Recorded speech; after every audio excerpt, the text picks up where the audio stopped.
Hi, I'm Carl Hansen. I'm CEO of AbCellera, here visiting UATX. Today I have a chance to talk to the students about entrepreneurship and about the tremendous opportunities that exist in biotech in taking foundational science and the breakthrough discoveries over the past few years and turning those ultimately into products that make a difference for patients in need. Thank you so much. So as mentioned, prior to being CEO of AbCellera, I was a professor for many years. One of the things you get to do as a professor is cram very early to give extemporaneous lectures, something I haven't done in a while. But this morning, when Eric texted me, I was busy trying to figure out what would be the arc of the talk today.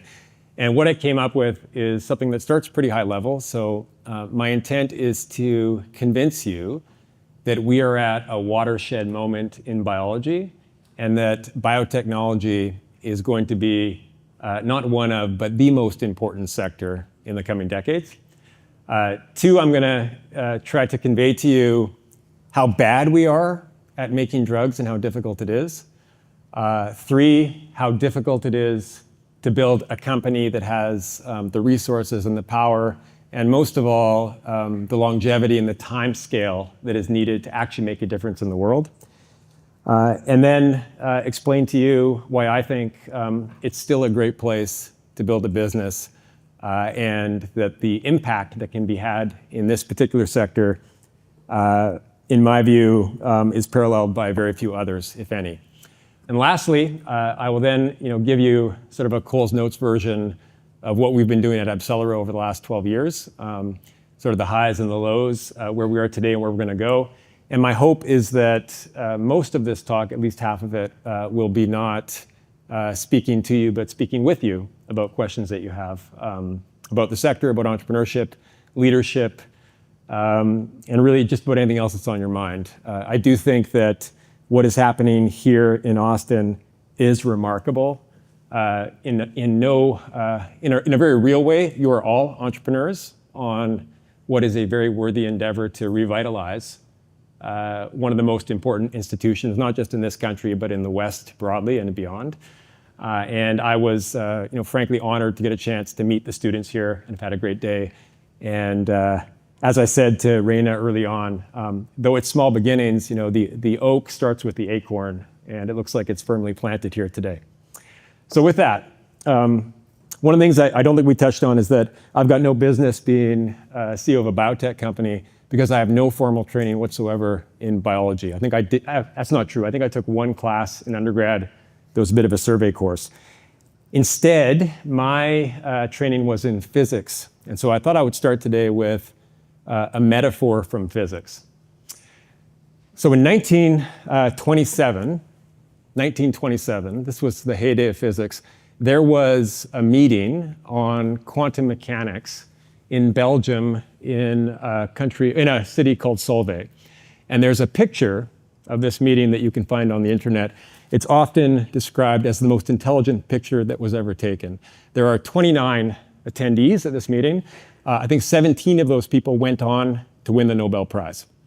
So if you look across the ranks, you'll see in the crowd of people that are well-dressed and sitting there, Schrödinger, Heisenberg, Pauli, Dirac, Compton, Planck, Niels Bohr, Albert Einstein, Marie Curie, de Broglie, Max Born.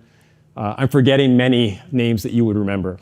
I was an undergrad in physics, and so I never knew this when I was an undergrad in physics, and in every textbook, every law, every physical principle bore the name of one of these people, and you imagined that somehow this was the accumulated wisdom of centuries of work, but it wasn't.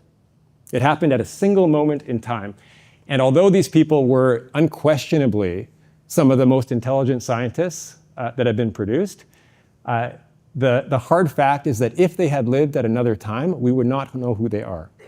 Because they came at a moment where there was an explosion of understanding and knowledge that completely rocked our comprehension of how the world works at a level so profound that it borders on the divine. So that's what happened in physics.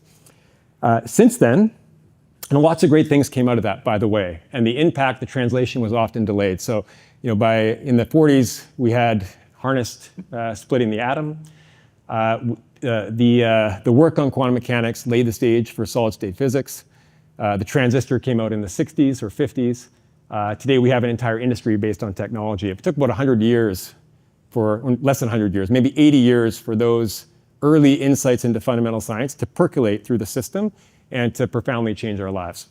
But in basic physics, where I trained, which was a wonderful place to train because you learned how to think logically, you learned rigor, you learned how to work hard, you got intuition about the way the world works, the opportunity for discovery is very, very thin today. We have gotten to the frontier of physics, and there are still very smart people that are pushing the envelope, but it is nothing like it was in the 1920s. So that's a bit of a long intro, but I want to posit to you that if you held a Solvay conference in biotech, you would hold it today or sometime in the near future. That is the moment that we're at today. So when they had the Solvay conference in physics, they weren't the first people to do physics. It went all the way back to the ancient Greeks. And we had Copernicus, and we had Newton, maybe 150 years before that. But the foundation had been laid and it exploded. In biology, if we had a Copernicus and a Newton, they might be Mendel and Darwin. Mendel and Darwin lived at the same time, and they both passed away within a couple years in the late part of the 19th century. If you think about our modern understanding of biology, it probably starts with the discovery of the double helix, the code of life and the structure and understanding of how we encode information in that molecule. That was discovered by James Watson and Crick in 1968. The year before we went to the moon. I think the world probably didn't really notice because they were looking at other things that were happening. James Watson is still alive today, right? So there is a person alive today, I think he's in his 90s, who was at the very, very beginning of that. In modern molecular biology, a lot of it relies on the ability to sequence and manipulate and change DNA. And the core technology that allows that is called PCR, polymerase chain reaction. Polymerase chain reaction was invented by Kary Mullis while he was driving with his girlfriend, apparently, and they had a fight, that's part of the story, in 1983. So Steve Jobs was about to release the Apple, and we had just finally had the ability to isolate a known sequence of DNA and start to think about manipulating it. Kary Mullis ended up getting the Nobel Prize for that, and he got it alongside of Michael Smith. And Michael Smith was a UBC professor, where I was a professor for many years. And as an undergrad, I got to have dinner with Michael Smith. Sadly, he's passed away. But he made a contribution in site-directed mutagenesis, which was the first example of using that polymerase chain reaction technology to make specific mutations to engineer biology in 1983. I trained in physics, and when I got to the end of my physics degree, I realized that I was really, really good at it, maybe second in my class, and I was at least an order of magnitude worse than the first guy in my class. And I recognized that while I had gained a lot from the training, I probably wasn't going to be able to do something that really moved the needle in physics, and I had some intuition that biology was really taking off. So I moved from my physics training and I tried to get into biology by joining the lab at Caltech that was run by Steve Quake at the time, and started to train in bioengineering. The first year I was there was 2001. And in 2001, we got the first draft of the human genome. How many people in this room were born in 2001? Not that many, but for me this seems, so perhaps for you this seems like a long time ago. This is one of the things about the human lifespan, is that we tend to not be able to recognize the changes that are happening right around us. But I remember that, and it was a watershed moment. And we had only about 90% coverage of the human genome, and it took thousands of scientists across labs around the world, and it cost roughly $3 billion to draft it. And that was a huge moment. The idea was that was going to bring a deep understanding of all these genes, and drug development was going to take off. Since that time, the cost of sequencing a genome has gone down about 3 million-fold, and the time to do it has gone down about 3,000-fold. So today, there have been millions of genomes sequenced. They can be done for less than $1,000 a piece, and a technician with quite an expensive instrument can do it over the weekend in a lab. If you look at the rate of change of that ability to read DNA, it outpaces Moore's law by orders of magnitude over that period. I would be hard-pressed to come up with any domain where we have seen progress and an explosion of the technological capabilities that underlie something fundamental in a field more than that. In just recent times, and this is some of these hit the popular press and some of them don't. We've had the invention of induced pluripotent stem cells. A guy named Yamanaka understood or realized that you could insert genes into cells and turn them back from late differentiated cells back into stem cells. It's a core technology to be able to clone and to manipulate life, mammalian life. More recently, Jennifer Doudna discovered CRISPR. CRISPR technology lets you specifically edit mammalian genomes in a way that was completely impossible only 5 years ago. Just last year, David Baker got the Nobel Prize along with colleagues at Google or DeepMind for his work on computational protein engineering. And the list goes on and on and on. I can make a list of 20 people that have made foundational changes, and those people, many of them are not much older than me, and most of them are alive. So if you had the Solvay conference in biology, the only problem would be that you'd have some empty seats and you'd have to wait a few years for those people to show up. Okay? So just to drive home how recent and how spectacularly fast this is, I want to borrow from a metaphor that John F. Kennedy used at his speech when he talked about going to the moon. And the metaphor was that if you took all of known human history, 50,000 years, and you crushed it into a 50-year time span, which is how old I am. So take all of human history and crush it into my life, then the discovery of the double helix happened this morning. And the other things that I relate to you happened after lunch, and some of them happened just before this talk. Right? So in the span of human history, we are at the inflection moment where there has been zero progress for thousands of years, literally. And in the span of less than a century, we have completely opened this up. So that's, if you're thinking about what you might want to study and where you think you could make a discovery, that's a hell of a place to be. And of course it's important, right? Because we're all made of molecules. We are biological entities. We don't always work perfectly. We have disease. And it seems that there's an opportunity to use that information to create products that can relieve suffering and extend life and improve health. And that's what biotech is all about. So you would think that we are in the absolute heyday of biotech, and in some ways we are. There's been tremendous progress, and I don't want to diminish that. But if you're in my industry, that's not the narrative that you hear all the time. The narrative you hear is that drug discovery takes too long. Drug discovery fails too often. It costs too much money. The productivity of the industry is going down and down and down. Eric and I were on a fireside chat, and he pulled a number, and roughly right, it depends who you ask, but the all-in number, including failure and cost of capital, is somewhere on the order of $2.5 billion per drug. Now, most of those drugs will actually never make that much money. So that's not a great industry to be in. If you look at the number of new therapeutics that are created every year, it's in the dozens, despite the fact that there are thousands of companies and large pharmaceutical companies on their own. I think they spend over $300 billion a year on R&D. So the output is not that great.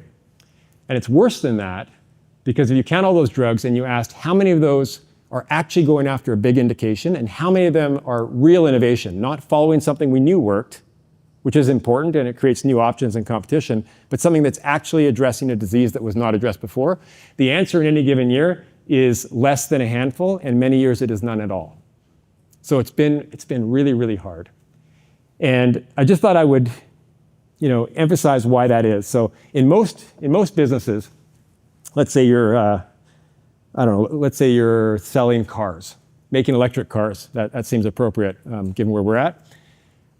It's an engineering problem, and you can prototype it, and you put the thing together, and you have marketing, and as soon as you have that actual model and you've run it through a few tests, you can sell it. There's a concept of a minimal viable product. There's a concept of testing the market, of iterating, of new designs.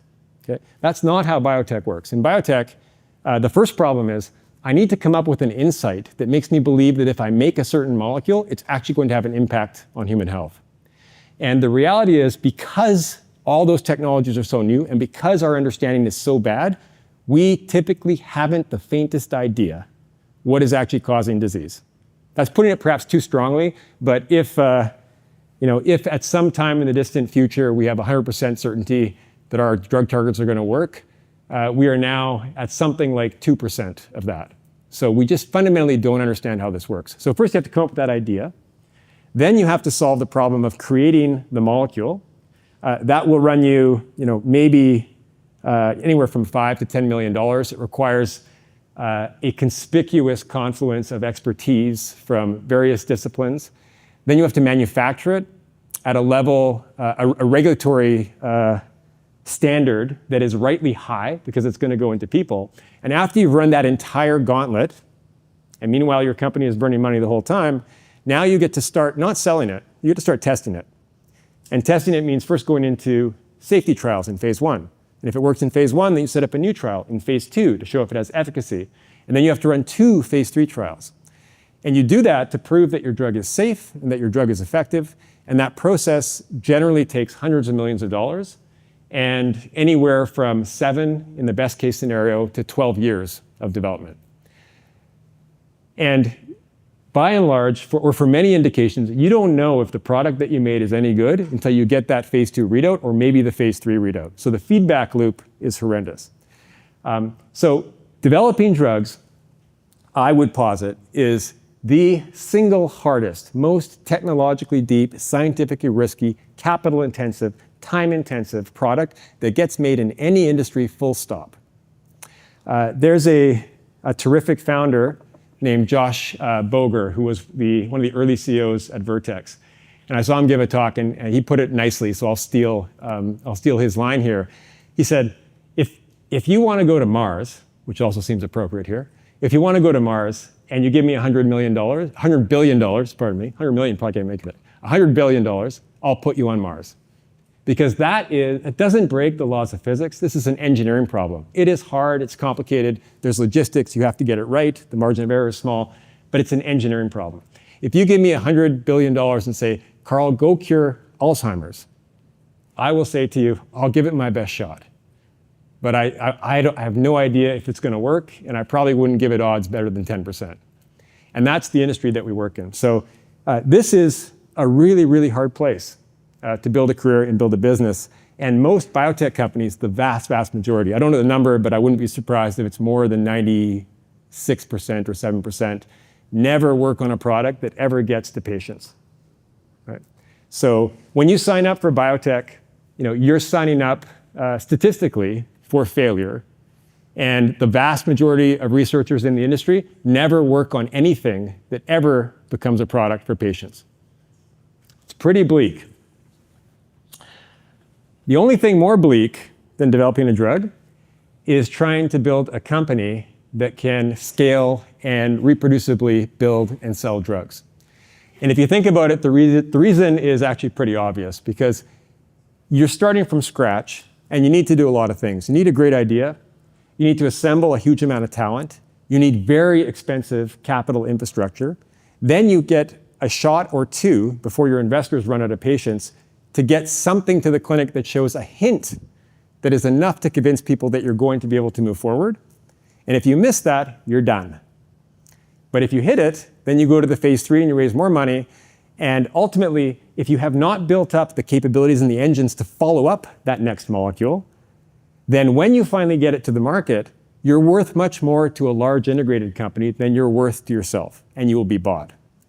And as a result, the number of companies that start from scratch in biotech and are able to actually scale, I think is probably one of the worst in any sector. And I did a little sort of thinking to put some numbers and quantify this, and I'll share it with you. So the phenotype of a company that could reproducibly make drugs and has a potential to scale up and be like the next Regeneron or Pfizer or Lilly. Okay? One, it needs to get a hit. It needs a drug that is a blockbuster or close to a blockbuster that wins and that it owns. 2, it needs to have the capabilities internally to reproducibly generate those. The capability building is an immensely difficult thing on its own. And 3, it has to have a whole series of drugs lined up behind that first one that convince people that it's worth more than just that single asset. Okay, so that's the phenotype. So we took that phenotype and we looked across all public companies and we said, roughly how big is a public company that has that phenotype? And we could quibble about what that number is, but we landed on from a market cap of about 20 billion. Okay? So a $20 billion biotech company typically, it's a bit of a rough cut, but typically has a lead product that's a winner or going to be a winner. It has a good pipeline behind it, and it has some capability, whether it's expertise in biology or a platform technology or some infrastructure advantage to reproducibly develop drugs. So you take that metric and look out in the world and say, how many companies are there like that in the world, full stop? And the number of companies, I think, last time I checked, is roughly 35. So there's 35 companies in the world that actually make drugs in a scalable way that have a market cap above 20 billion. So that already is not very many if you consider that in 2020 alone, there were nearly 100 companies that went IPO. So literally thousands of people attempting to do this, and over all of history, this many companies are left standing. But when you look at these companies and now you say, when were they founded? And what you'll see is at the top of the list are companies that were founded in the 1800s. Like these are legacy companies, the Eli Lillys, the Mercks, the J&Js. These are companies with a very, very long history. So you start to bring the event horizon back, or the timeline back, and you ask how many companies have a market cap over 20 billion and fit this criteria, and were founded within the last 40 years. And today, it was higher before, I checked this morning, today I believe that there are six companies. So between 40 years and 30 years, the 3 are Regeneron and Vertex and Gilead, all sort of hovering around $100 billion companies. Between 30 years and 20 years, there is Alnylam. That's the only one. And below 20 years, there's 2, and it's BioNTech and argenx. BioNTech has a huge amount of cash on their balance sheet because they were one of the big winners in COVID-19. So if you took that out, and I think they may well survive, but if you took that out, really you've got 5 companies in the last 40 years that have managed to get to that critical size. And so, as someone who has an ambition that we've had for many years to build a company, you look at that and say, wow, actuarially, it's impossible. Like the odds are stacked against you so badly, until you realize that the number should not be corrected by the number of companies that are started. Rather, it should be corrected by the number of companies that were started with any true intent of building a company that would actually be able to scale. Because that's not what happens. In our industry, the investment horizon is typically, Eric said it today, typically between 7 and 10 years. And you cannot get anything to the market in 7 and 10 years. So if you're running a biotech company and you've got a business plan that goes 7 years, then the top line, the revenue, is 0. It's going to be 0. You have a loss-making enterprise. And so people set up their companies not to ever get that hit and follow it up. They set it up to show this positive data that gets someone else convinced so they can hand it off to someone else and have an exit. And baked right into the business model from the very beginning is the idea that we will never scale this company and we will never go to the market. And I think it doesn't necessarily need to be that way, but finding ways around that requires that you solve a very tricky problem in keeping teams engaged and capital engaged for a long enough time that you have a hope of making that work. And I'm happy to talk about some ideas of how to do that, but I won't at all pretend that it's been solved because it requires some careful planning and a lot of good bounces along the way to make that happen. Okay, so I told you the science is unbelievable. This is a watershed moment, maybe the most important sector for scientific discovery and exploitation in the coming decades, but developing drugs is almost impossibly hard, and starting a company is the only thing perhaps harder than developing a drug. So why would anyone go into this? And someone asked a question today, and the question was, about academia and stuff, and that academics didn't do it because they were, or it was posited that academics don't do it because they're not sort of wired to make money. And my riposte to that was, anyone who looks rationally at biotech is not doing it because they want to make money. Are you kidding me? You got to run the numbers. I think the reason is, and a lot of people are cynical about this, the reason is that the impact that you can have when you get this right is unbelievable.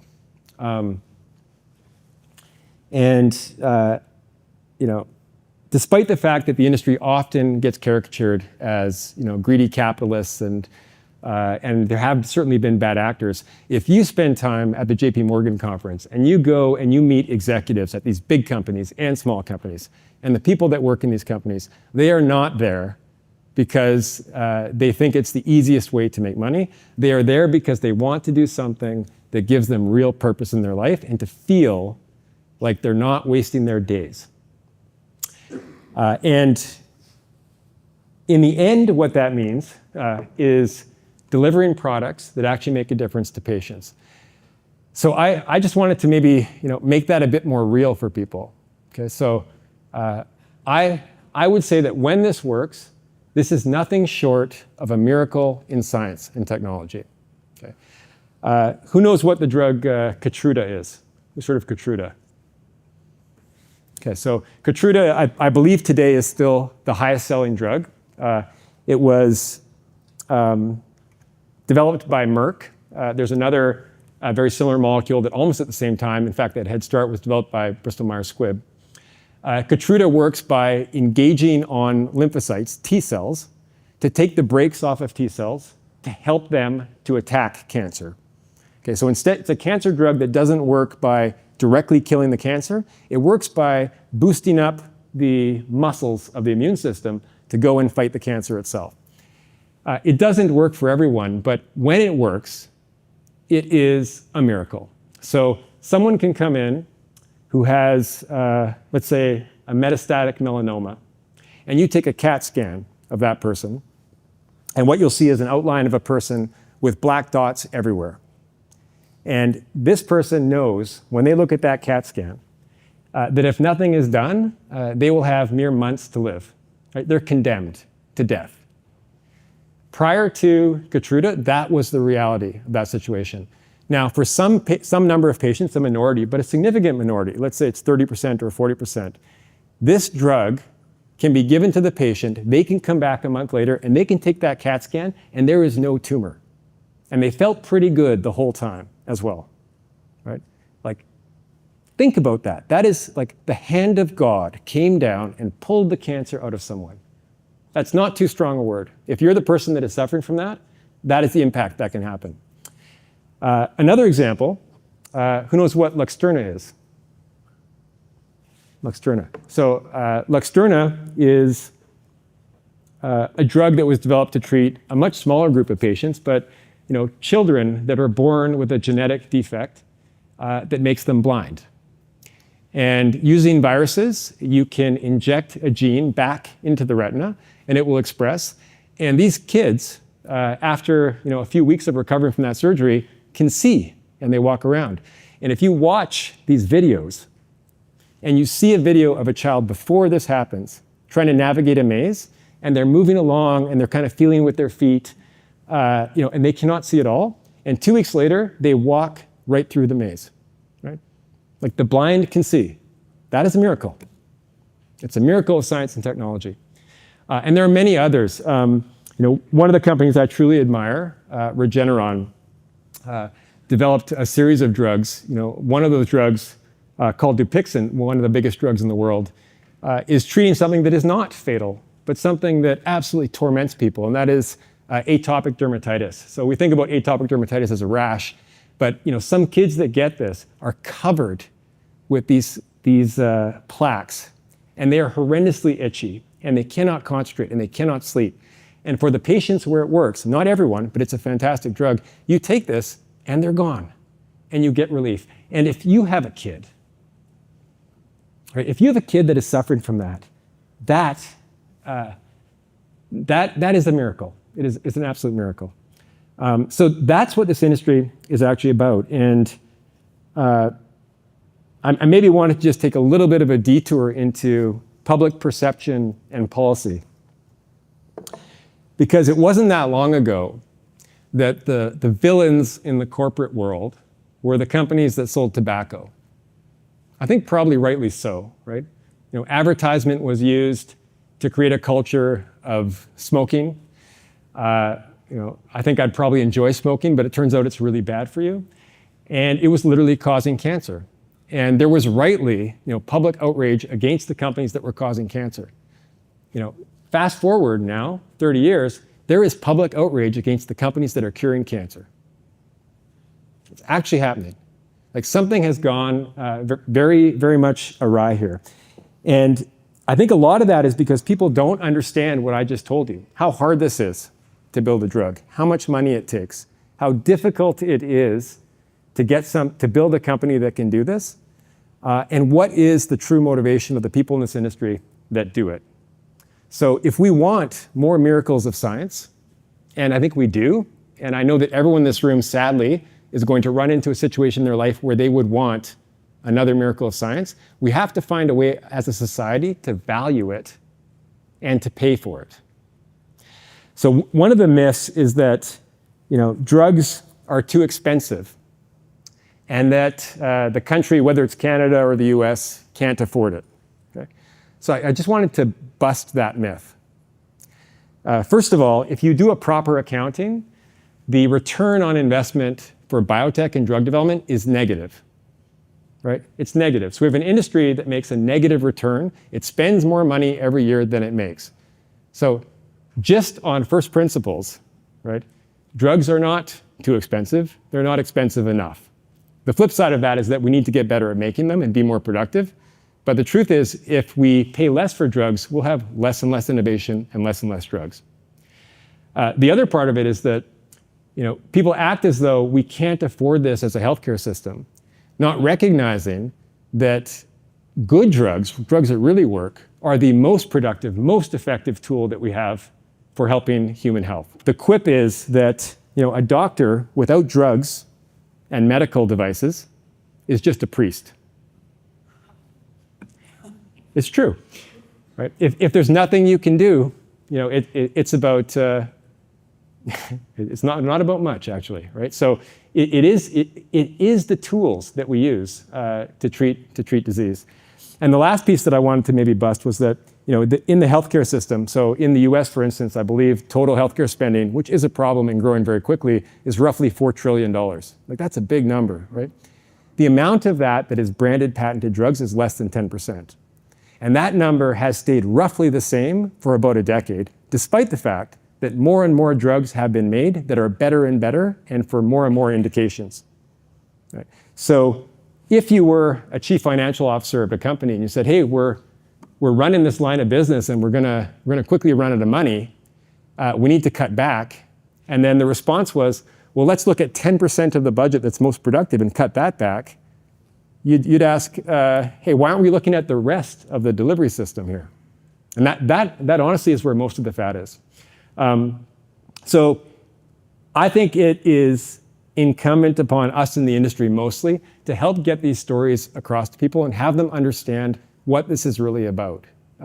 This is an industry that we need. It is an industry that will save money in the long term. And it is an industry where you don't have to make a slide deck that spins up some artificial reason for why this is going to have impact. You see this in a lot of companies, like, our company is going to connect dogs with dog food and make your pet happier. And no one says that in biotech.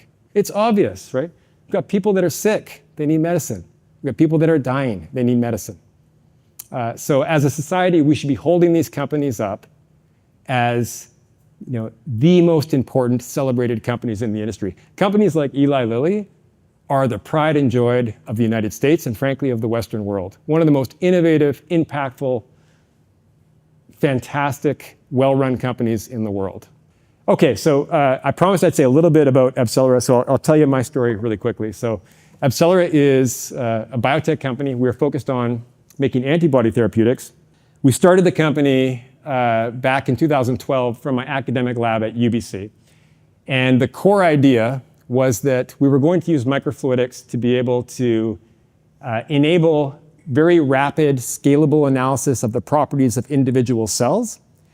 And that the cells we were going to look at were the immune cells of the body, because those cells are fundamentally different. They make different molecules called antibodies. And it turns out people actually care about antibodies because they are the largest and still, in an absolute terms, the fastest growing class of therapeutics that exist. So we had this idea, and we started as a completely ragtag, group of academics. It was myself, it was some engineers and some scientists in my lab, and the six of us had sort of this broad idea that, hey, it should be a valuable thing to be able to look more deeply through the immune system to find antibodies of value. As soon as you start a company, the first thing you're told to do is to make a business plan, and I think there's probably very little value in showing anyone the business plan. There's a ton of value in the mental process of going through the plan and starting to bring some rigor onto it. Eisenhower has a great line like that. Planning is useless, but plans are useless, but planning is essential.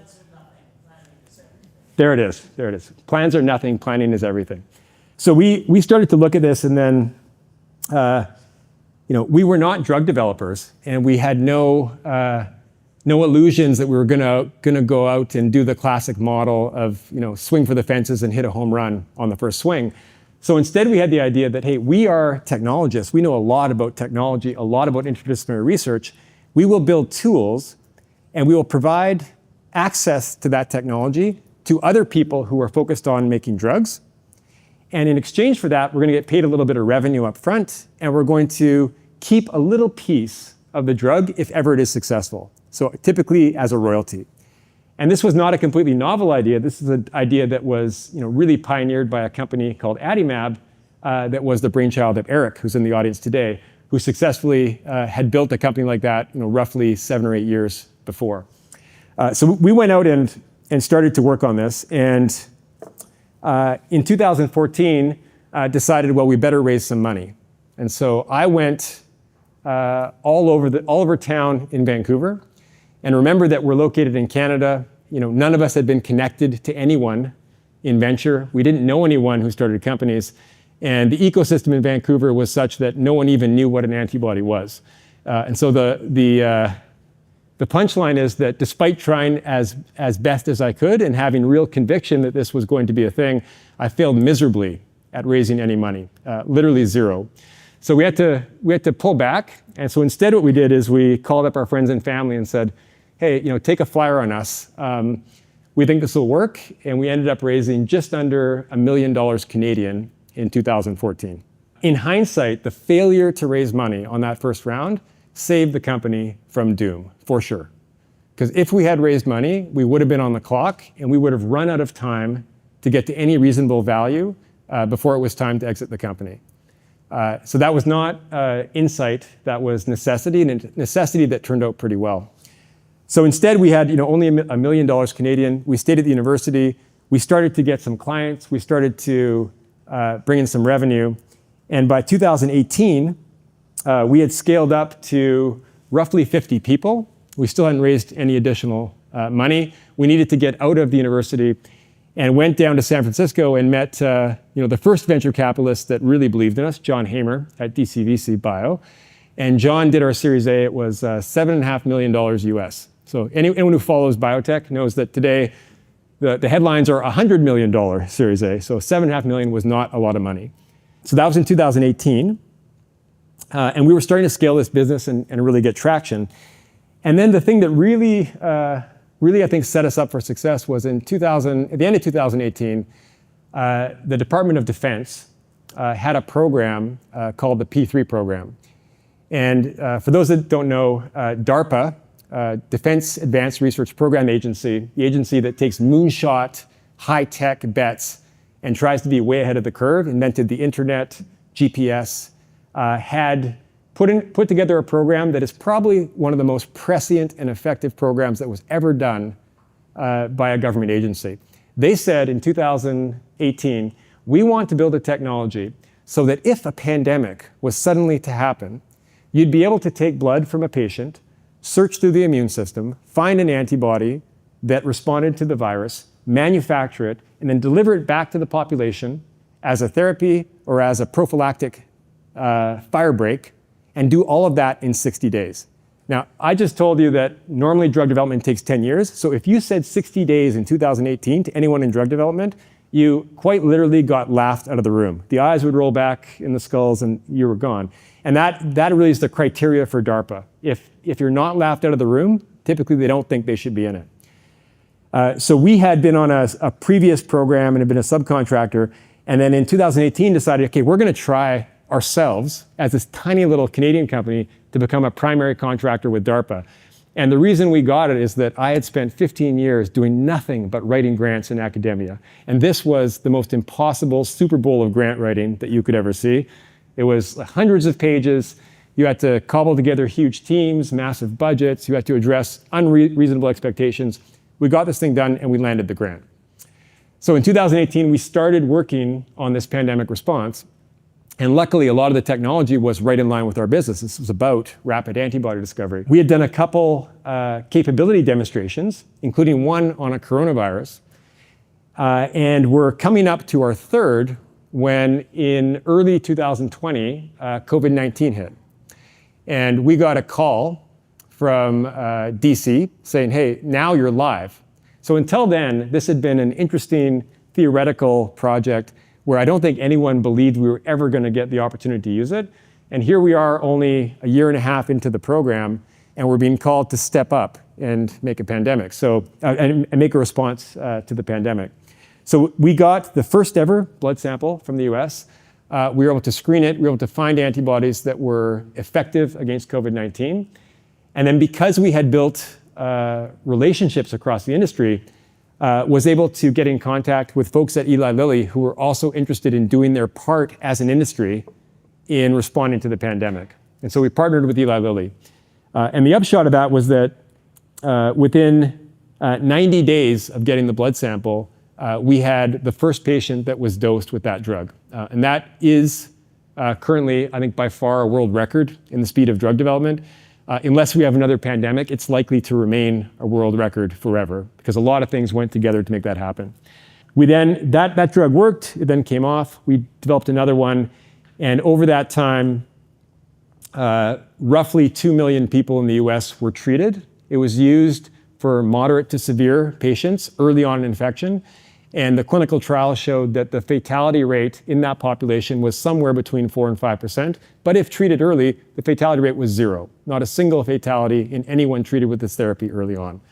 So across 2 million patients, and the severity of the virus changed a little bit, we'd estimate that saved roughly 50,000 lives. That also was a huge boom for the company. So I'll finish this up and then we'll get to questions. So just before then, so I'll remind you, up to 2018, we'd raised $7.5 million in venture and $1 million from friends and family. We were getting ready for a Series B where we brought together $110 million from some of the very top investors in the world, including Peter Thiel, who's got some connections to the Institute, I believe, and some other top investors. That closed in March, just as the pandemic was happening. Right then, the world got excited about biotech. And so in addition to 10 years of very cheap money, there was suddenly a strong interest from everyone in investing in biotech companies and a lot of profile, and the stock market was going absolutely crazy. If you look at tracks of biotech companies in 2020 and 2021, I think there was 170 companies that went public, as compared to maybe 20. So in March, we had a plan. We were going to take this Series B and go public sometime this year in 2025. But suddenly, the markets were good. We had a product that was working. We had a royalty from Eli Lilly, and we were able to go public at the end of that year. So we raised $555 million on the public markets. At the time, it was, and still is, the largest biotech IPO in Canadian history. And I think at the time, it was the second or third largest biotech IPO, full stop, for any company. The company valuation went from something like $300 million post-Series B to, on the first day of trading, $17 billion. It was mentioned that I suddenly became a billionaire. So I entered 2020, with a liquid net worth of probably $100,000. And by the end of the IPO, it was supposed to be, or at least on paper, it was something like $4 billion. This was completely, this was disorienting. Forbes did an article. Everyone got very excited. You feel like everything you're doing is absolutely on track. It's very hard to see the big picture from where you are right there. The Lilly drug sold well. We brought in about $1 billion in royalties from that drug. And the thing that really did is it allowed us to complete the project of building capabilities that we had started way back in 2012. So since that height, inflation came up, interest rates came up, the biotech market has tanked completely. Our stock went from $70 to, I think, as low as 2.5. It's now probably at about 3.5 or so. And in my mind, through that entire period, the company was getting stronger. The company was doing good science. We were executing exactly what we needed to do. In hindsight, I think it was a great, it was great to bring the resources to actually cross that gap and get in a position to build a company that can scale, but also a great education in realizing that what other people are telling you is valuable is not what you should pay attention to. And I'm going to get into a little bit of economics here, and I probably shouldn't because I don't have any training, but at some point someone's going to tell you about an efficient market hypothesis. And maybe that works, and I think there are some people that believe it, but it depends on a few assumptions. And one assumption is that all information is available, that people are rational and numerate actors. And in biotech, both those things are not true. The lesson that I think we learned through that is you really need to look inward and ask yourself, what are the real examples, the pieces of data, the things that I can see and touch and feel that tell me that I'm on the right track so that I have feedback? Because if you listen to others, not just on public markets, but in your life, if you listen to others, you will be blown off course. And so having conviction and staying the course, I think, is probably the big thing. So just to finish the story, about 1.5 years ago, having completed the building of capabilities, I believe we now have the world's most enabled technology for creating antibody drugs. And having got through that build, now with 600 people and sufficient capital to take multiple shots, we've decided to turn this company from the model of doing work for others to doing work on our own behalf. And this year we'll be taking our first 2 products into clinical trials and have a plan to bring 2 more per year over the next 5 years or so. And so for us, that recipe that I talked about, find a winner, back it up, and have the ability to follow it up over time is what we're after. And the thing that's missing right now is to find the winner, and that's where our focus is. So I'll stop there. I probably went longer than I intended. Thanks.